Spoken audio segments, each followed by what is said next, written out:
And so here's one example, and here's the most important example of promotions that took place during this time. And I will read from Payne's writings again. We're toward, let's see, the years 1610 and 1611, so we're right toward the end of the work. Before Christmas, the great bell at St. Paul's had told the news that the See of Canterbury was once more vacant. Remember, we started our study here with old Archbishop Whitgift, the old man, and he was Archbishop of Canterbury, and acting for the last 5 or so years of his life under him as really the Archbishop of Canterbury was Richard Bancroft, who was the Anglican and who was the chief Anglican there at Hampton Court Conference. So Whitgift is dead. Now we read the great bell at St. Paul's had told the news that again the See of Canterbury was vacant. Richard Bancroft died November the 10th, 1610. Now, he was the guiding Anglican force behind the KJV. Although, as you might have noticed from our study of the men behind the KJV, he was not a translator. Before he could hold in his hands the printed Bible he had first opposed at Hampton Court, then had taken under his charge to please the king. See, we've seen that Reynolds died. He was the chief Puritan force behind it all. He died before he ever got to see this and hold this work in his hand. And Bancroft, the man who first opposed it, and then once he saw James was in favor of it, then he became in favor of it, also died before he was able to hold this work in his hand. Now, the question, of course, would be who's going to fill the Holy See of Canterbury? Many of the clergy and the people thought with pleasure that at last Lancelot Andrewes, who had a living odor of sainthood, would rise to the summit. Ever since the death of Archbishop Whitgift in 1604 and the choice of Bancroft for the great place, Andrewes must have worked with quiet hope in his sermons, in all his acts during those years, and his patient work on the Bible. Though John Boyce, Miles Smith, and many others had worked harder on the translation than Andrewes, they were minor figures in the church compared with him, ecclesiastically speaking. The supreme gift of the king could rightly reward his faith and good works as a prelate. Among God's elect, he clearly deserved the chief crown of the righteous or rightly wise and a long life of power. King James, however, delayed in his selection of the new archbishop. True, Andrewes was among the highest of the high churchmen and had many potent friends, and the king loved his preaching. But, on the other hand, James, a Scotsman, thought of the Scots.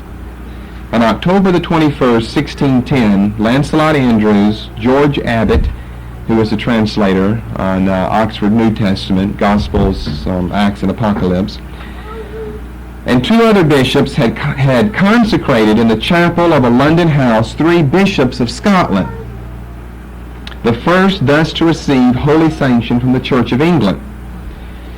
Now, Bishop Abbott had wholly sympathized with the king's haste to see the Scottish church established, which he understood as clearly as he had understood the royal desire for a speedy end to Bartholomew Legate, the Christological heretic. In Legate's burning, Andrewes had concurred, but now Andrewes balked somewhat at the royal will. That is, of bringing Scotsmen in and appointing them as bishops in the Church of England. Lancelot Andrewes didn't like this too much. George Abbott thought it was fine. The difficulty was that the new Scottish prelates were men of low degree in the church, as none were eligible for such advancement. And George Abbott, a practical man, saw no harm in their rapid elevation. But Lancelot Andrewes, though he participated in their ceremony, let it be known that he felt it to be unseemly. Now there were months of suspense about Andrewes' own advancement, during which he must have composed some of his most fervent daily prayers. Translated from the Latin he used, these private devotions exist today in his published works. By the way, we have 4 copies on order because 4 of you have ordered Lancelot Andrewes' private devotions. And the writer here is saying maybe a lot of those prayers were composed during these months right here. But, oh, God, have mercy on me and give grace and let your favor and face shine upon me. Because he wants to become, that's the highest position you can hold. The church in England is the Archbishop of Canterbury. At length, on March the 18th, 1611, just before the burning of Bartholomew Legate, the king made his choice. To succeed Richard Bancroft, he picked a man whom none had backed in the open, not the learned Bishop of Ely, but the Bishop of London, prosy George Abbot. Abbot himself said that he was wonderstruck. George Abbot thus arrived at enough success for anyone. On his knees in sincere thankfulness, he must have been sure that God and the Word of God, newly rendered, had impelled him on to the goal. Now he was the one whose mother had had a dream when he was still in her womb that if she caught a jack or a pike in the river and ate it, that her son would rise to great heights.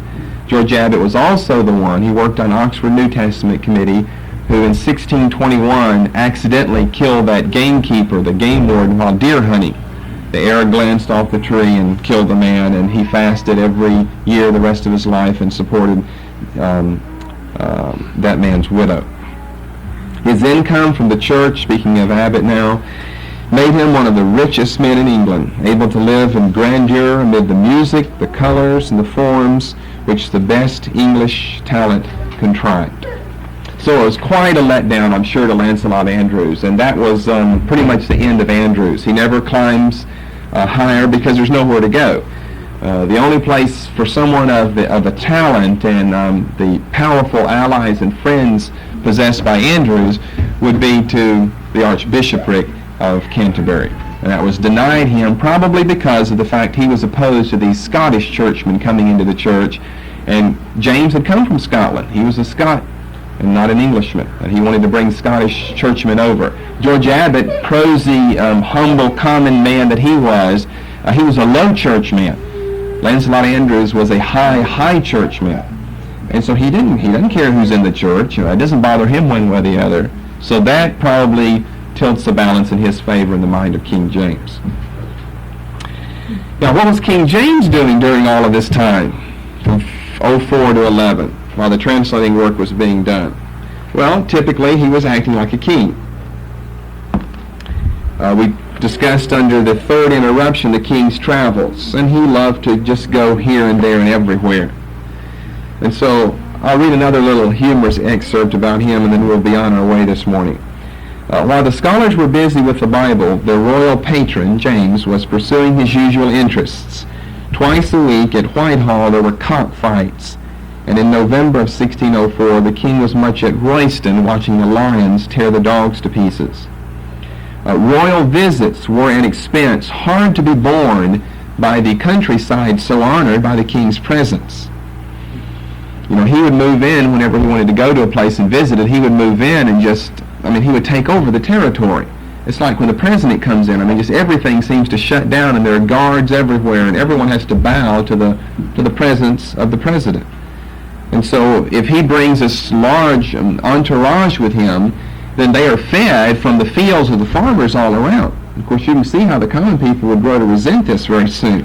So here's one way they thought they would solve the king's presence. One day, a favorite of the king's hunting hounds, they like to hunt rabbits a lot.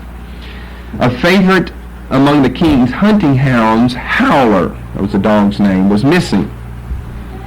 The next day in the field, Howler came in among the rest of the hounds. And the king, glad of his return, leaned over to pet the dog, only to spy a piece of paper tied around his neck.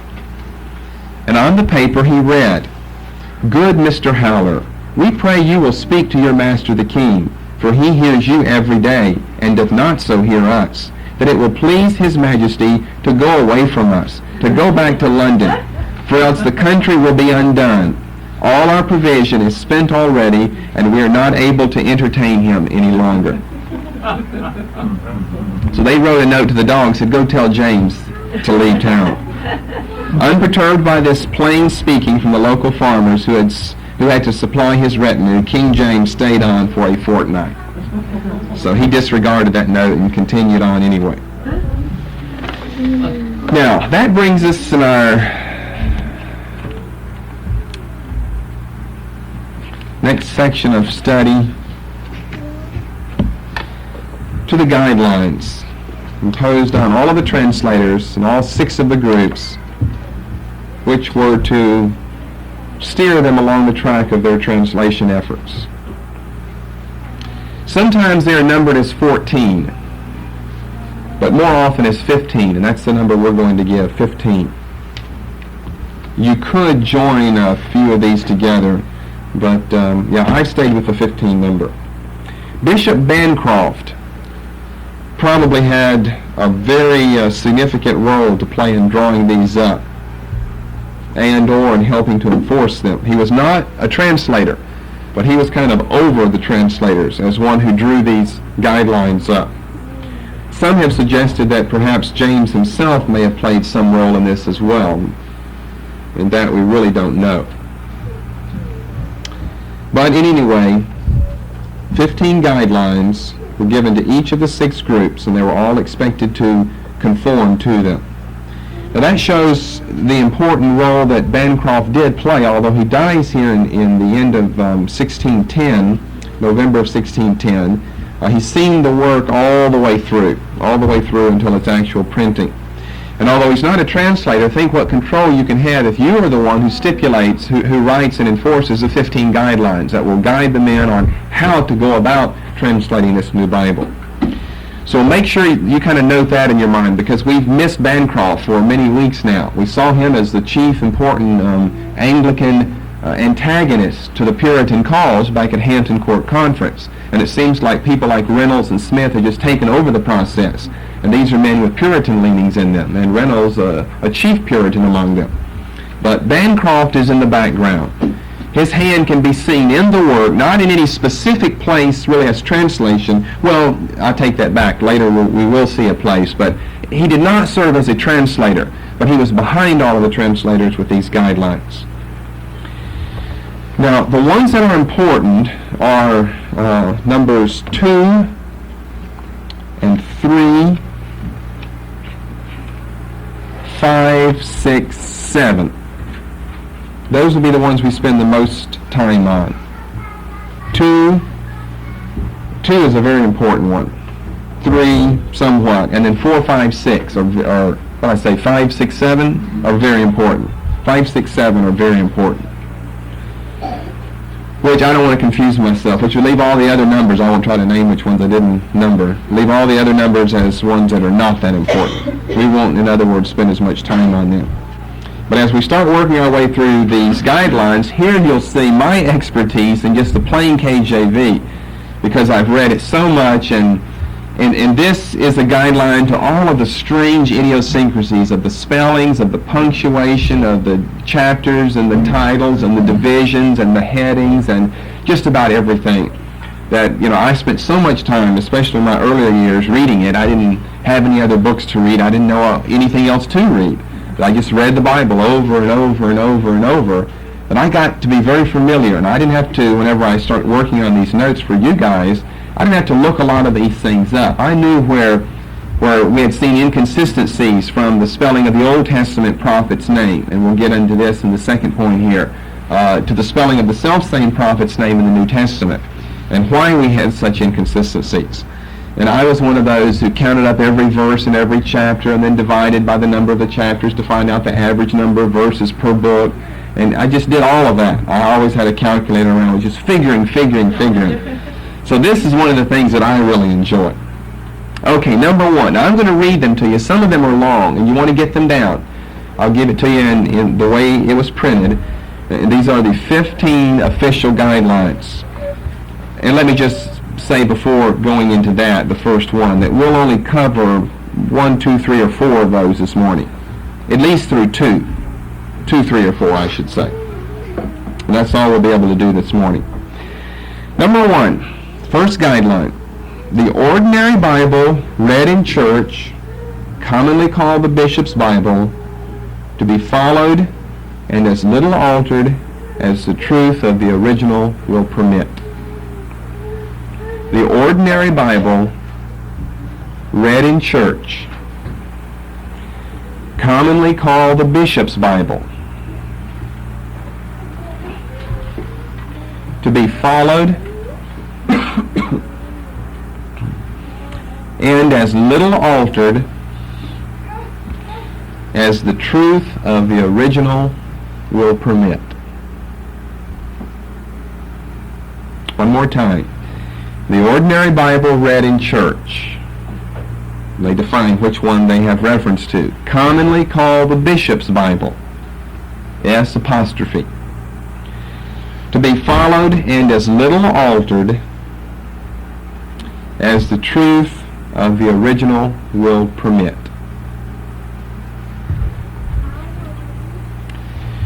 You will recall that the contest was between the Puritans and the Anglicans, or to say it another way, between the Geneva Bible and the Bishop's Bible.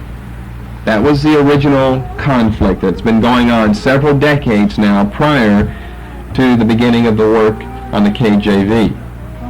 James did not like the Geneva Bible. Why did he not like the Geneva Bible? The notes in it, very Calvinistic notes. He did not like the Geneva Bible because of the notes. He didn't so much like the Bishop's Bible. Why was that? Done by inferior scholars. The Geneva translation was certainly the better of the two translations. But you're getting more than you pay for if you buy the Geneva's Bible. You're getting the good translation, and in the opinion of King James, very inferior notes there. They seem to strike at the royal authority of the king, and it contains all of these Calvinistic notions. The Geneva Bible was the one that the Puritans were raised on, remember. But yet he's got problems with the Bishop's Bible because it's done by inferior scholars. And so notice the way this is stated here. That's why some have suggested perhaps James also was behind the drawing up of these guidelines. Because we would think that Bancroft would say something like the ordinary Bible read in the church, commonly called the Bishop's Bible, to be followed, period. Not to be followed and as little altered as the truth of the original will permit. In other words, they had a guiding Bible. And this is the first thing that we'd get from the first point. They had a guiding Bible, which was the Bishop's Bible, which then means they did not go back to Hebrew, Greek, and Aramaic and just take their translation from that. They had a guiding English translation before them, the Bishop's Bible. They were to follow it. And they were to make as few changes as possible, or to say it another way, as few changes as necessary, those which were so dictated by the truth of the original, as they say here. So, if James is behind this, and even if he isn't officially, we know that he's on the Anglican side and not really on the Puritan side, you'd probably have to so state the matter, as is stated here in this first point, to quiet any fears of the Anglican churchmen that their favorite Bible is being thrown out for the Puritan Bible, the Geneva Bible, because the Puritans, remember, were the ones who had suggested the new translation to begin with. And yet it's also interesting that although the Bishop's Bible is the one stated to be followed, we have this ending allowance here, and as little altered, which means you could alter it, hopefully as little, but you could alter it, as the truth of the original will permit. That would sound like James is behind it. Bancroft doesn't really feel that the Bishop's Bible is an inferior translation. James probably does. Remember, he was a scholar in his own right. A strange, odd one in many of his personal characteristics, but he was a scholar in his own right. And it was generally known by people who were willing to be honest that the Bishop's Bible was an inferior translation simply because it was done by scholars of inferior ability. And yet somehow you got to cling to that, or it looks like you've just given up the Anglican cause and you've gone to the Puritans. So, in other words, you hand out something with your right hand to one and with your left hand to the other. You tell the Anglicans, we're going to follow the Bishop's Bible. And you tell the Puritans, but we'll alter it whenever it's necessary. And so there James is back in this role of peacemaker, that he is able to appease both groups of people by offering both of them something that they would like. Now, that would mean that this little statement is really, or the name or the acronym is really not valid or true, because of that last letter, KJV, the King James Version. It is not a version. It is a revision. It is not an entirely new translation.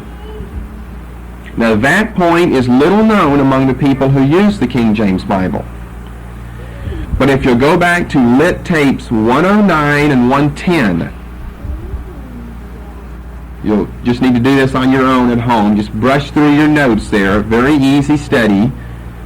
Lit Tapes 109 and 110, entitled Terms of Importance. We looked at things like translation, version, revision, recension, paraphrase, and all of this, and made the distinctions where certain Bibles fall. Whenever we discussed the first term on would be the first tape, 109 then, which was translation. And we looked at 3 different types of translation. A primary, secondary, and tertiary. And the primary was also known as a version. The primary is you went back to the original languages. Or a secondary, you might have looked at the original languages, but you looked primarily at one of the other versions already in your own language. In other words, it's 2 removed. Secondary would mean 2. It's two Bibles removed from the original text. And tertiary would be 3 Bibles removed from the original text. Now, with that in mind, open your Bible to the very first page there. You know, before table of contents and everything. Skip the marriages and deaths and all of that. Somewhere in between those two. And you'll have something like the Bible or the Holy Bible. You want to notice this, containing the Old and New Testaments. See, here's the part of the King James Bible that no one ever reads. You know, you just jump into John or Isaiah or something. But after I finished that and read it so many times, not that I got bored, but I thought, well, you know, I'll go to the marriage and death part and study that as well in the concordance. Containing the Old and New Testaments translated out of the original tongues. And notice they don't put a period there. And with the former translations diligently compared and revised. It's a revision. And they pretty much state it right here that it is a revision. Diligently compared and revised by His Majesty's special command. Now it is true they did go back to the original tongues. And they did translate from the original tongues. But as we see from our first point here, they would have Genesis 1:1 before them in the bishop's Bible, and they would look at that first of all, which is really a poor thing to do, because then as you go back to the Hebrew, your understanding of the Hebrew is already going to be influenced by and colored by that translation you've seen done before you, which is really not a proper way to do a translation, not a proper way at all to do a translation. That's like running to a commentary to find out what a verse means before you think about it yourself and look at the context. Because as soon as you go to that commentary is going to imbue you with certain notions that's going to color your understanding of the passage. And then if that commentary is wrong, for the life of you it's hard to see where it's wrong based on the context there. Most people run to commentaries as the first resort. And that should be done after you've done exegesis of the passage, you've looked at the original language, you looked at the syntax, you looked at the grammar, you looked at the context, you've done a book study of Matthew.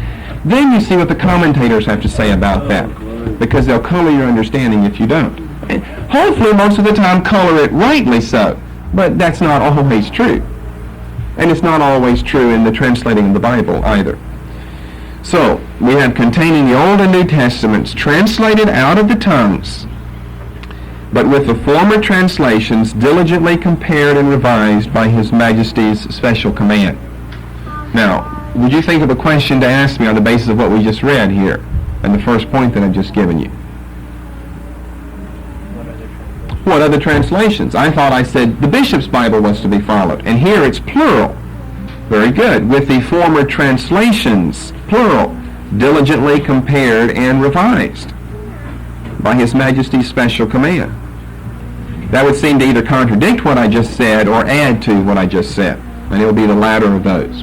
We will see under guideline number 14 that other Bibles were used as the basis for the revision in addition to the chief Bible, which was the bishop's Bible. So let me say that, lest you think that we have a contradiction here. That will be guideline number 14. And I'll list the other Bibles when we get to guideline number 14, which will be a few weeks or messages from now. So you have that. The chief one they followed was bishops, but according to our own Bible here, there were others. And indeed there were, and we will see those under guideline number 14. But anyway, we'll continue to call it the KJV because that's a popularly accepted name, the King James Version. But it is not a version. You can call it the King James Bible, that's fine. You can call it the King James Translation, that's fine, because it's somewhere between a primary and a secondary, and almost closer to a secondary translation. It's not like that it translates into English from a French version of the Hebrew, Greek, and Aramaic, which would very clearly be a secondary translation, but yet it is so colored and influenced by the other English translations available that when it says that it contains the Old and New Testaments translated out of the original tongues, we would need to tone that down or water that down somewhat, because they already kind of know how they want to translate it, because they've seen that in the other Bibles. And they go back and just make sure that the Hebrew and the Greek will allow this. That's why we said under that point, as little altered as the truth of the original will permit. So go back to the original and alter it if it's necessary. Still under this first guideline, according to the prologue, which we haven't gotten to yet, the purpose was, quote, this is an interesting statement that's often quoted and repeated, the purpose was, quote, not to make a bad version good, but to make a good one better. Or, out of many good ones, one principal good one. Fancy language, I like that quotation, it's often repeated. The purpose was, quote, not to make a bad version good. The bad bishops into the good KJV, but to make a good one better. The good bishops into the better KJV. So that would be guideline 1. Not to make a bad version good, but to make a good one, singular, but to make a good one better. Or, out of many good ones, one principal good one. Now we're to guideline number 14, with the plurality of other Bibles used. Once again, not to make a bad version good, but to make a good one better. Or out of many good ones, one principal good one.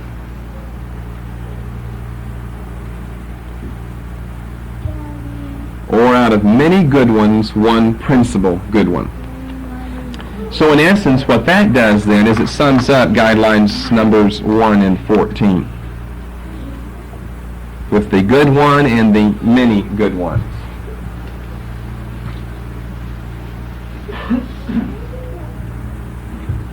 Okay, guideline 2. This is where we'll spend most of our time, maybe the rest of our time this morning, which read as follows. The names of the prophets and the holy writers, with the other names of the text, to be retained as nigh as may be, accordingly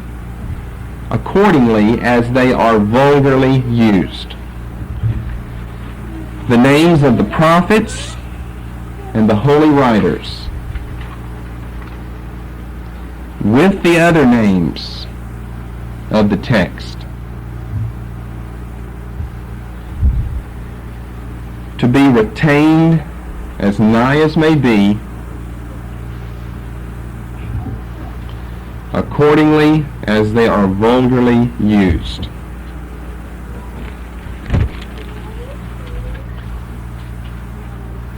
The names of the prophets and the holy writers, with the other names of the text, to be retained as nigh as may be, accordingly as they are vulgarly used.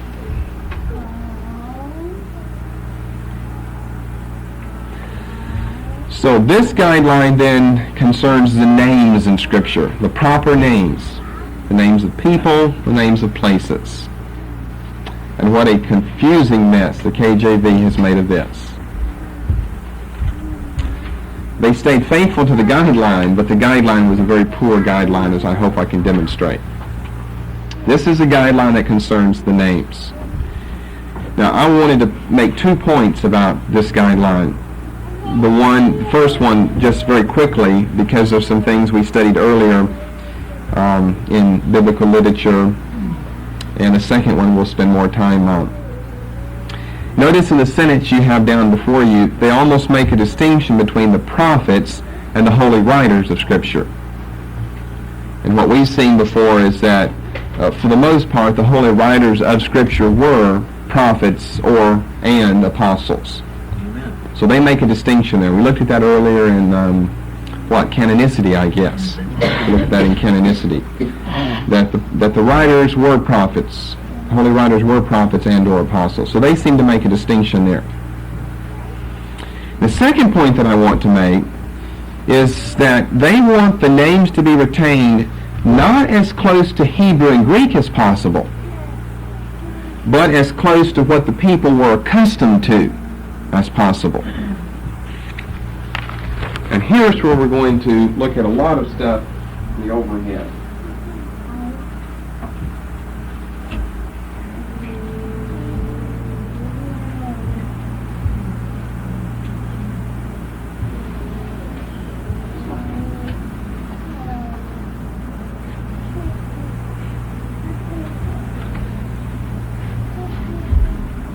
It's an interesting guideline, and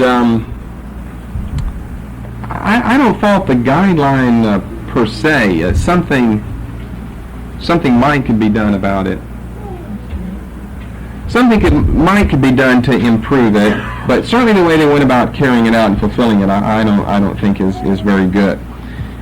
The names of the prophets and the holy writers, with the other names of the text, to be retained as nigh as may be, accordingly as they appear in the Hebrew and Greek, we would kind of expect to find there. But no, accordingly as they are vulgarly used. Vulgarly just means commonly used. Now, I've got to make several, this becomes very difficult to follow, I think, as we go from Hebrew to Greek and Old to New, and where their pluses and negatives are. So here's where I would start, before even looking at what we have on the board. Especially in the Old Testament, the more recent, earlier translations had tried to make names correspond as closely as possible to the Hebrew. You'll have to have that first before you'll see what we're going to say.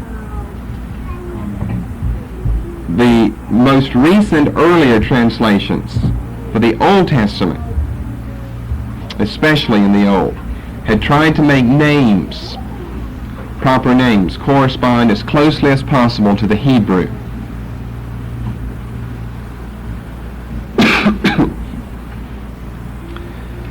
Thus, for example, as you have up here on the board, the Geneva Bible, GB, Bishop's Bible, over here on the far right, the Geneva Bible has Ishak, I-Z-H-A-K, Isaac, for the Old Testament name, which you have over here spelled in Hebrew and then transliterated into English, Yitzchak. Now, so in other words, what you'd be comparing would be these two. Well, and of course the name we're talking about is Isaac. Well, of course, we see some Y's and I's and some Q's and K's differences there and so forth, but that appears fairly good. His Old Testament name, if the name of Isaac was Yitzhak, and the Geneva Bible gives us Ishak, then they are trying to stay as close as possible, especially in the Old Testament, to the Hebrew form of the name. We're saying that the earlier, most recent translations, the ones just prior to the KJV, especially in the Old Testament, try to maintain some similarity between the English spelling and pronunciation and the Hebrew spelling and pronunciation. The Bishop's Bible has Ishak, I-S-H-A-C, for the name Yitzchak, which is just another way of spelling Isaac in the Old Testament. He has two different ways. The Hebrew has two different ways of spelling his name, and I think the latter one is the rare one, only appearing 4 times. Yitzchak. And so the Bishop's Bible gives us Ishak, I-S-H-A-C. However, for the KJV, we have I-S-A-A-C that we pronounce Isaac in both the Old and the New Testament. And yet here's what you're going to find if you turn to the Old Testament.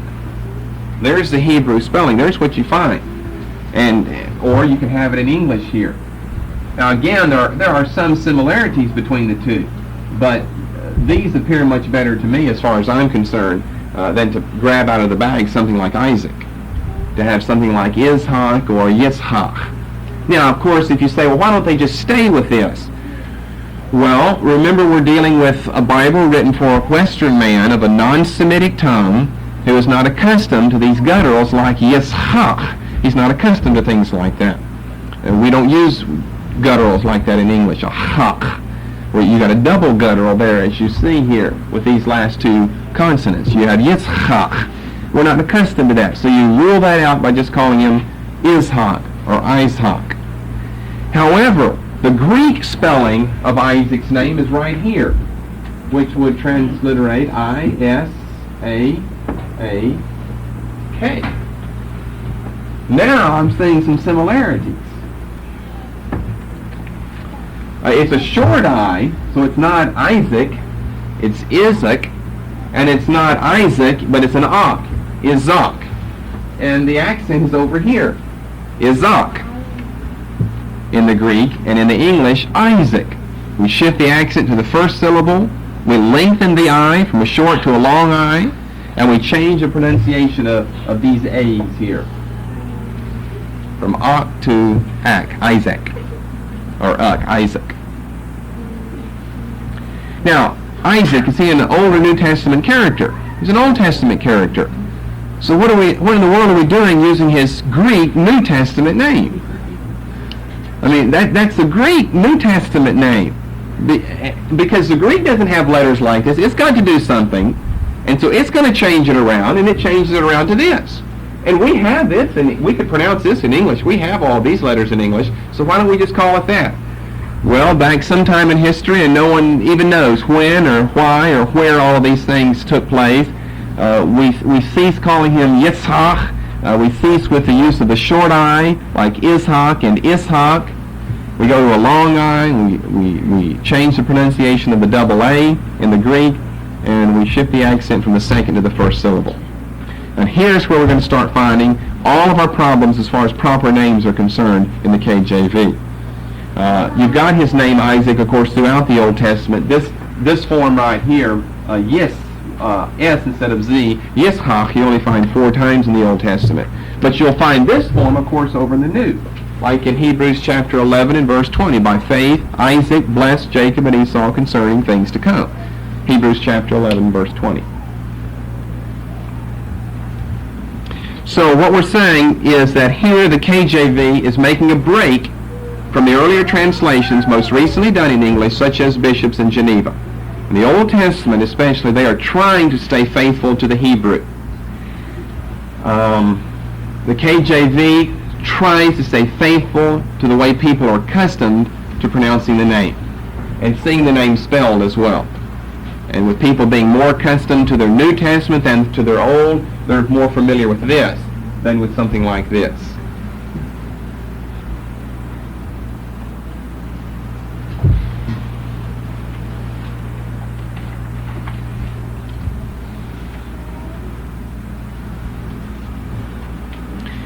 The KJV translators saw it best to revert to familiar names. But sometimes the familiar form was the Greek, as we've seen with Isaac here. The familiar form, all of we English people, is the Greek form, not this Hebrew form with double gutturals and with an initial Y. Other times, the familiar form was a corruption of the Hebrew. We'll see examples of this. Here's what I'm saying. This second point says, stay with the name as it is commonly pronounced. Not the way the Hebrew spells it necessarily, or the Greek spells it necessarily. Stay with the way that it's commonly spelled and pronounced. Sometimes what is common is the Greek. And I mean, we're talking about Old Testament Hebrew names. And we've seen an example of this with Isaac. Sometimes what is common is the Greek. Sometimes what is common is a corruption of the Hebrew. And we didn't say sometimes what is common is Greek and other times Hebrew. Sometimes what is common is Greek, and on a few occasions a corruption of the Greek, but this second point is especially true of Hebrew, and sometimes what is common is a corruption of the Hebrew. However, you see, there's always an additional point here. If we're talking about the Hebrew Old Testament and the way they're going to give us the names in English, and they're going to give us a corruption of the Hebrew, you see, Isaac is really not a corruption of the Hebrew. We wouldn't trace it to that. We just trace it right back here to a similarity to the Greek. If you're going to give us a corruption of the Hebrew for the Old Testament prophets or writers' name, then we would expect that if that is the name commonly accepted and used by the people, that you'd bring that corruption right over into the New Testament. So you'd stay faithful. It's a corruption, but it'd be a faithful one. You'd stay faithful from the Old to the New with a corruption of the Hebrew. However, this is not always true. Oftentimes what they do, and why they did this is just for the life of me beyond me. Oftentimes what they'll do is in the Old Testament, they'll spell the name as a corruption of the Hebrew. Then when they come over to the New Testament, they'll simply transliterate it from the Greek. And the transliteration from the Greek does not equal the corruption of the Old Testament Hebrew, which is the name that's commonly accepted. So in essence, you're disobeying this second point. You kept in the Old Testament the name as it's commonly pronounced and accepted through the corruption of a Hebrew term. But whenever you come to the New, you don't give us a name commonly accepted, a carryover of the corruption of the Old Testament Hebrew, because you simply transliterate the Greek. Now that has made things very confusing. That's why you're just sitting there looking around and pretending like you're following me. And so, to help you follow me, let me show you some examples.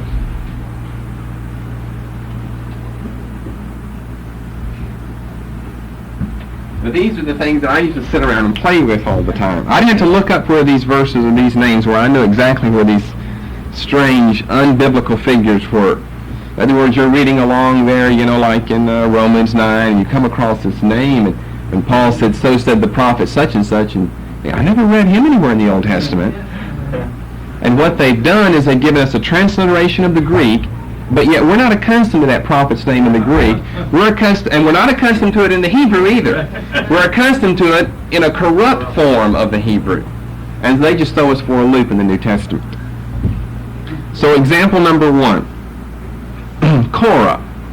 K-O-R-A-H. Numbers 16. For the Old Testament anyway. Number 16, the man Korah, the one who, rebelled and revolted against Moses.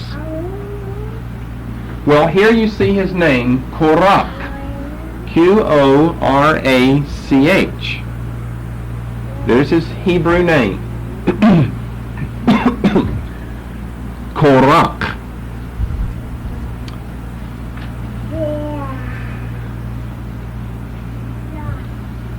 This goes back to a theory of translation, as we've discussed before. What do you do, not only with numismatics, but what do you do with proper names in the Bible?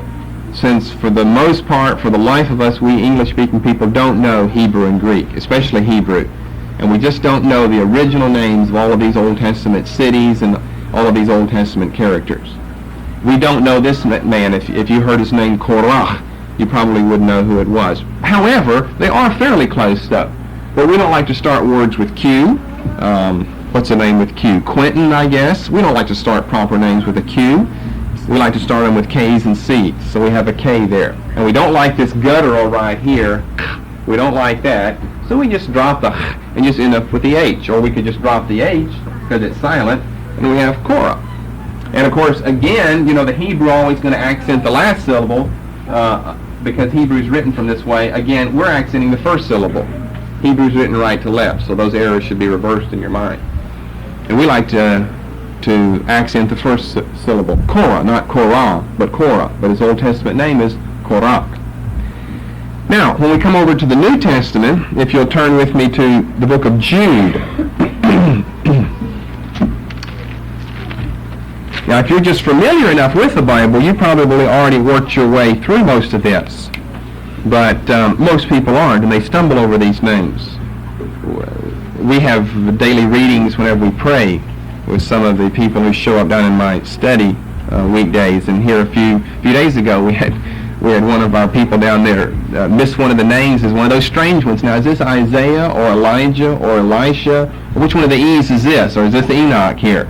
It's because the KJV does us a very great disservice in giving us all of these strange spellings. The book of Jude, verse 11. Woe unto them, for they have gone in the way of Cain, and ran greedily after the error of Balaam for reward, and perished in the gainsaying of Core. C-O-R-E, Core. Well, here's what the Greek is here. The short O, so it's not a long O. It ends with a short E and not a long E. K-O-R-E. And what we get out of that, at least it's accented properly here, what we get out of that is Core. Now here's the whole point. You're supposed to be keeping the names aligned to the way they are commonly pronounced and spelled. And that would be right here, Korah. That's the way we know in English this Old Testament figure. So, and you see, here's what some people argue, but wait a minute, if you give us this name right here, Korah, for this spelling, then you've really missed it. Well, look, we've already missed it by giving us this spelling for that. We're going to miss it either way. So since we've missed it already in giving us Korah for Korah, and this has, by that, become the accepted pronunciation and understanding of this man's name, then why not just carry it right over into the New and leave it as Korah, even though it doesn't match this Greek spelling? See, that's the problem that I'm saying. This second guideline says to keep them accordingly as they are vulgarly used, and they don't do that. Not only do they give us all of these corruptions, but they are inconsistent in the corruption by keeping the corruption in the Old Testament, by transliterating the Greek in the New Testament, and missing a few there, I might add, and then it just throws a person for a loop. And surely back in your early days, I'm sure it happened to me. I don't remember it happening, but I'm sure that it did. I read along and I saw Corey, and all I could think is, I don't know, Corey Ten Boom or something. I wouldn't know who this Corey is. I certainly wouldn't make a connection between C-O-R-E and K-O-R-A-H in the Old Testament. I have to be familiar with the story, or look, they probably give us a cross-reference to Numbers 16:1, and then go back there and find out what he's talking about. So there's an example. Let's give you another example. That's the only place in the New Testament where he appears like that.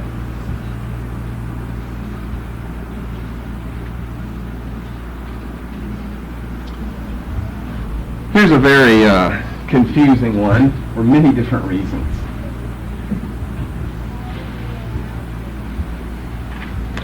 Hosea. H-O-S-E-A. Hosea. The Old Testament's name is Hoshea, or Hoshea. H-O-S-H-E-A.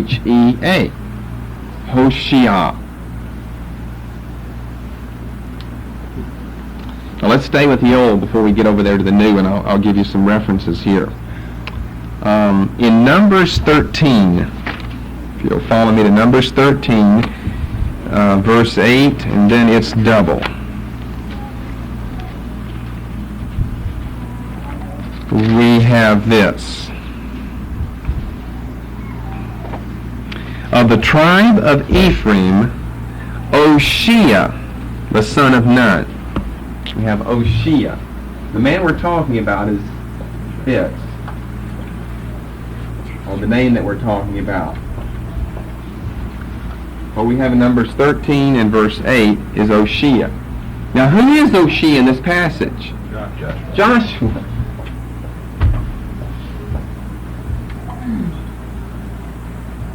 And then we can even really get wild, and then what's Joshua's New Testament equivalent? We'll get to this business of a mistake here in Acts and Hebrews at the very last point that I'll give you. Okay, we're talking about this name that we would pronounce, that we know as English people as Hosea. Its Old Testament pronunciation is Hoshea.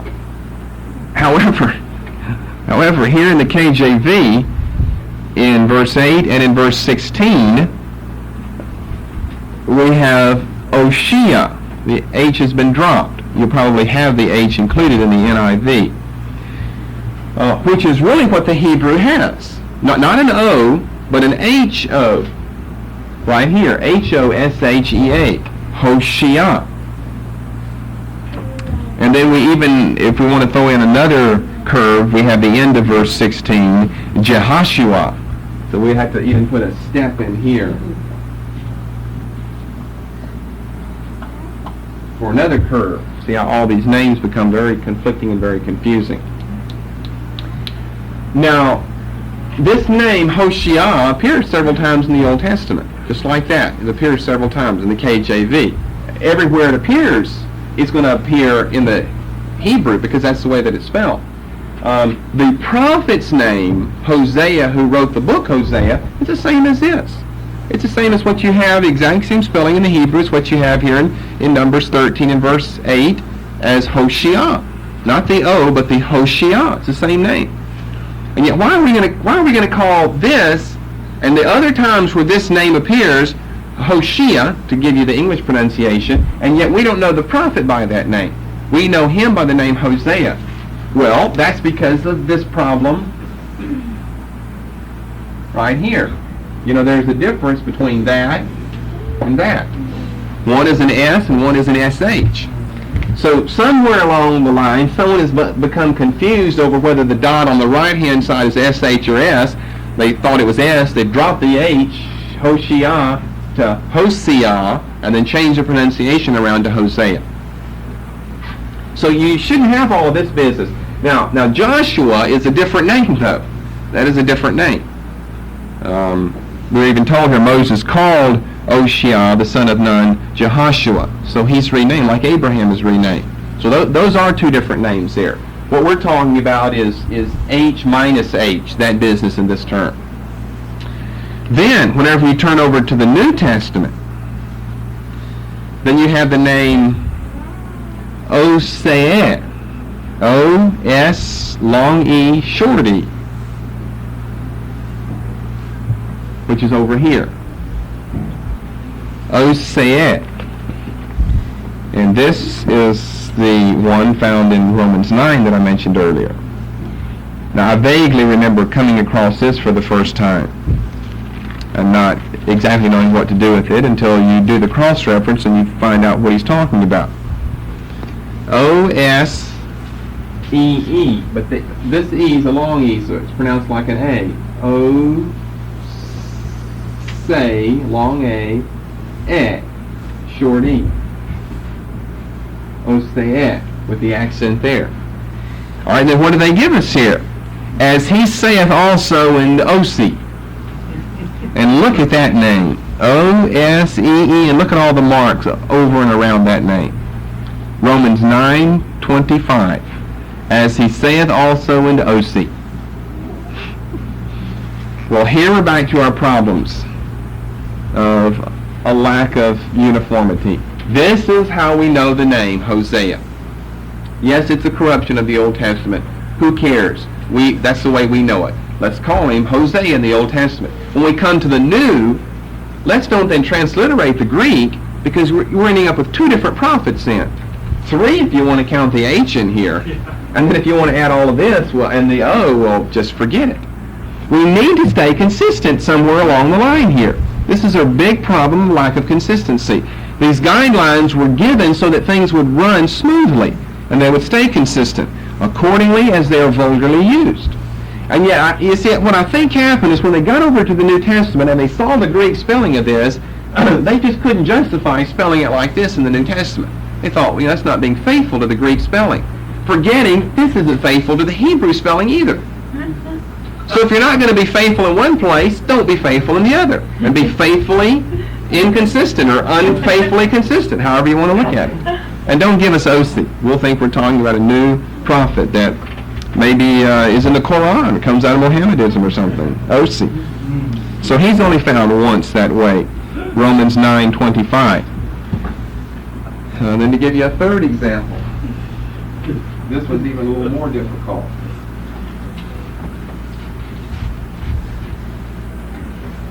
Yirmiyahu. Now, if you were living back in his day and you said, "Hey, Jeremiah," he wouldn't turn around because you would be talking to him. I know that's so difficult for us to even grasp that if you called him Jeremiah, he'd just keep walking. Because that's not his name, and he wouldn't know anybody named Jeremiah. But if you said Yirmiyahu, then he'd know who you're talking about. Yirmiyahu. I am Yirmiyahu. Number 3, Jeremiah. Great prophet Jeremiah. Now, we really have a corruption of his name. Get it up here so we can see it all together.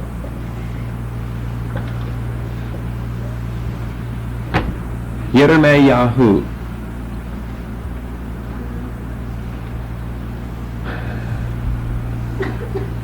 It's hard, those are hardly even related. Old Testament and Jeremiah. So what we see, if you'll come over here and look at this, English transliteration of the way his name is spelled in Greek, Ireemias. Now I see a similarity. So what we have now is a corruption of the Greek. Everything's a little bit different. You've got to follow this, because I'm going to really show you some things here in the New Testament. This is the corruption of the Greek. And yet this is how we've always known him in English as this, Jeremiah. So they corrupt the Greek, and then unlike what they did with Osee, afraid to just allow the corruption to follow through, they go right back to the Old Testament and stick the Greek corruption in everywhere, not afraid of this Yirmiyahu at all. In other words, you're going to give us the corruption over here from the Greek, and you stay faithful with the corruption because you go back to the Old Testament and put the corruption from the Greek in there. Then with people like Osee, why didn't you take the corruption of the Old Testament and bring it and stick it in the New? Romans 9:25. No one knows. It must have been what they ate that morning or something. Something altered their mind. Why they chose sometimes to be faithful and consistent and sometimes not to be. So, they give us this corruption in the New. However, and this is the corruption from the Greek, however, they themselves don't always stay with this Greek corruption in the New. Now, they always stay with it in the Old. And it's not a Hebrew corruption, it's a corruption from the Greek. So we'd especially think that if you're going to give us this corruption, Jeremiah, then whenever Jeremiah's name appears in the New Testament, you'd always keep it Jeremiah. But the one place they're unfaithful in this Greek corruption is the Greek, is in the New Testament. For instance, let's start with Matthew 16:14. Now here they stay faithful with a transliteration of the Greek and not the slight corruption. I mean, everything is different about Yirmiyahu. Matthew 16:14. Are you following what I'm saying now? Whom do men say that I am? Some say thou art John the Baptist, some Elias, that's another one of the corruptions, and look at this, others Jeremias.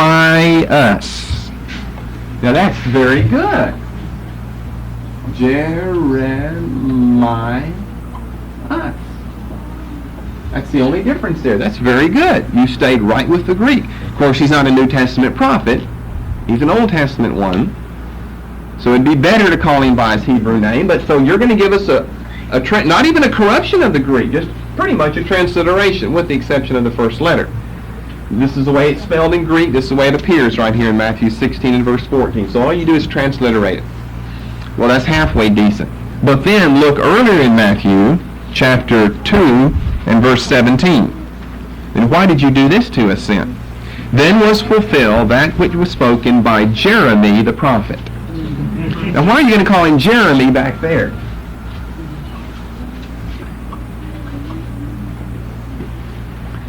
By the way, his name never appears as this in the New Testament. Never. The corrupted Greek form is always found in the Old Testament and never found in the New. In the New, it's always a fairly good transliteration in one place as Jeremias, Matthew 16:14, and in the two other places, Matthew 2:17 and Matthew 27:9. His name by name, him by name, appears only 3 times in the New Testament. Matthew 27:9, he appears as Jeremy. Then was fulfilled that which was spoken by Jeremy, the prophet. And then he quotes Zechariah 11:12. So that's a matter of interpretation there. Matthew 27:9, if you look at that, then was fulfilled by that which was spoken by Jeremy the prophet, and then you look at your cross-reference, and he quotes Zechariah 11. They took the 30 pieces of silver, the price of him that was valued, and they of the children of Israel did value, and gave them for the potter's field as the Lord appointed me. That's fairly easy to answer, but we'll get into that some other time. Now, if you say, well, should we revert to calling him Yirmeyahu, I would not be in favor of that, because it just adds to unnecessary things. If you ask the interesting question, what about when we get to heaven? What are we going to call him then? Well, I don't know that I have answers for that, but I'm sure everything will work out. Either you'll just be birthed in heaven knowing how to call him what he really should be called, or he'll be known by many different names. I mean, think of all the foreigners out there who are Christians who maybe even pronounce it differently than we do. So I don't know. God will have to work all of the name calling out in heaven. I'm sure he will, too. That is interesting. What are we going to call him when we get? We can't just say, hey, you, or man, or prophet.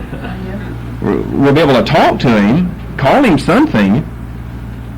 But we call him Jeremiah, and the Finns call him something else, and the Japanese call him something else, and then Isaiah calls him Yirmeyahu, because he knows how to pronounce Hebrew. But maybe he'll be better friends with his Hebrew friends than the rest of us. Maybe. Maybe we'll all have perfect names like John. John 1, 2, 3, 4, 5, 6. So it'll be easy to remember everyone. John, anyway. Maybe not the number, though. Yeah, maybe that's true. I'm sure he has a way of working it out in heaven for us all.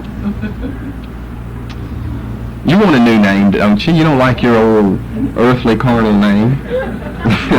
All of its earthly associations. You know, you want Michael or Gabriel or something like that. Okay, let's come to a 4th example.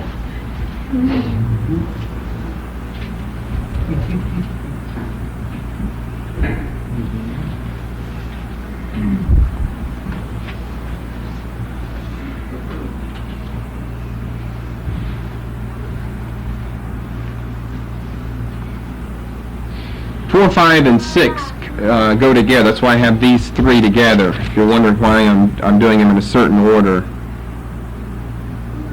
We're already gone an hour? I can't believe that.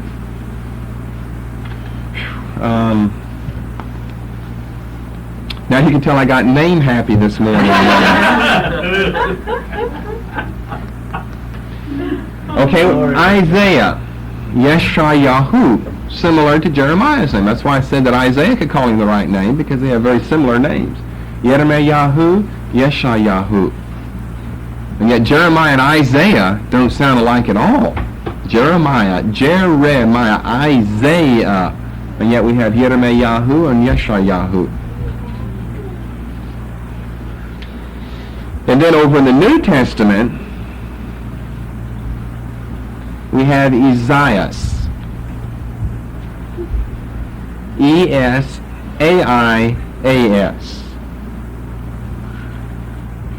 Esaias or Esaias.